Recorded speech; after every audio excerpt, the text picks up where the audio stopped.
নমস্কার বন্ধুরা, রিতার হোম কিচেনে আপনাদের স্বাগত। আজকের আমি বানাবো ফ্রাইড রাইস। তো ফ্রাইড রাইসের জন্য আমি এখানে ডিম নিয়েছি দুটো ফেটে, কড়াইতে তেল দিয়ে দেব।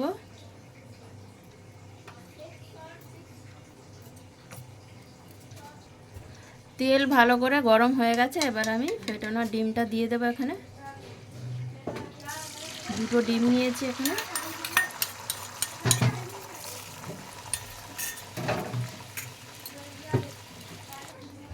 ডিমটা ভালো করে আমি উল্টে নেব। ভাজা হয়ে গেছে।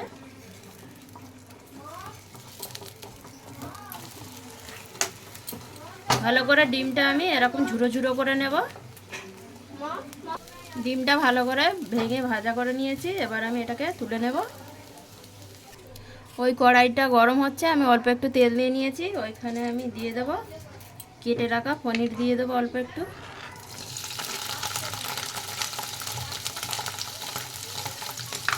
ওটাও ভালো করে ভেজে নেব, হালকা করে ব্রাউন ব্রাউন করে।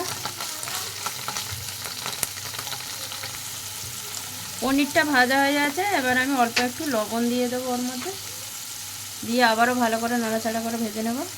পনিরটা ভালো করে ভাজা হয়ে গেছে, এবার আমি তুলে নেব। পনিরটা আমি তুলে নিয়েছি, এবার ওই কড়াইতে আমি তেল দিয়ে দিয়েছি আর একটু। এবার দিয়ে দেব কেটে রাখা পেঁয়াজ,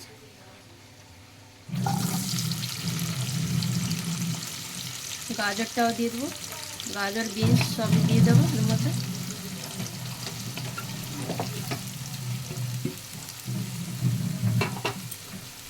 সব সবজিগুলোকে ভালো করে নাড়িয়ে নেব।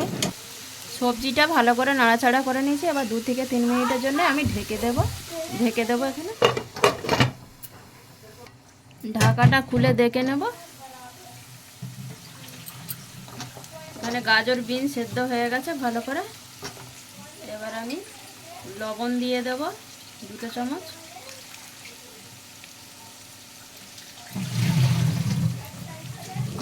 দিয়ে আবারও ভালো করে নাড়াচাড়ে নেব। আরও 1 মিনিটের জন্য আমি ঢেকে দেব। ঢাকাটা খুলে এবার দেখে নেব। হয়ে গেছে, এখানে আমার সবজি পেকে গেছে। এবার আমি যে আগে থেকে ভাত আমি বানিয়ে রেখেছিলাম ঠান্ডা করে দেওয়ার জন্য, বাসমতি চাল, তো এই ভাতটাকে আমি এই কড়ার মধ্যে ঢেলে দেব। ভাত আমি সব ঢেলে দিয়েছি, এবারে আমি নাড়াচাড়া করে নেব ভালো করে।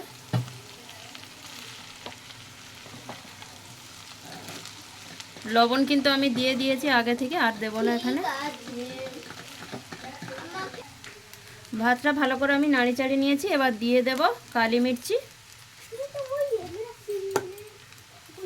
অল্প একটু কালি মির্চি দিয়ে দিয়েছি। আর দিয়ে দেব 1/2 চামচ চিনি, দিয়ে আবারও আমি সবগুলোকে ভালো করে নাড়িয়ে চাড়িয়ে নেব। কালি মির্চি চিনি দিয়ে আমি ভালো করে ভাতটা নাড়াচাড়া করে নিয়েছি। এবার দিয়ে দেবো আমি 1 চামচ গ্রিন চিলি সস,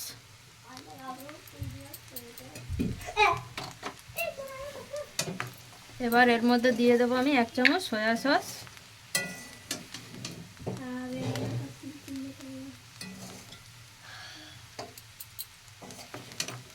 দিয়ে আবারও আমি সবগুলোকে নাড়িয়ে নেব। এবার আমি এখানে ভেজে রাখা পনির আর ডিমগুলো ঢেলে দেব, দিয়ে আবারও ভালো করে নাড়াচাড়া করে নেব। সাথে দেব এই পেঁয়াজ পাতাটা,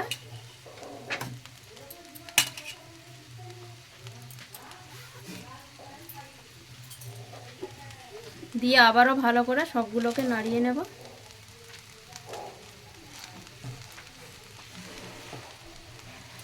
তো ফ্রাইড রাইস আমার এখানে হয়ে গেছে।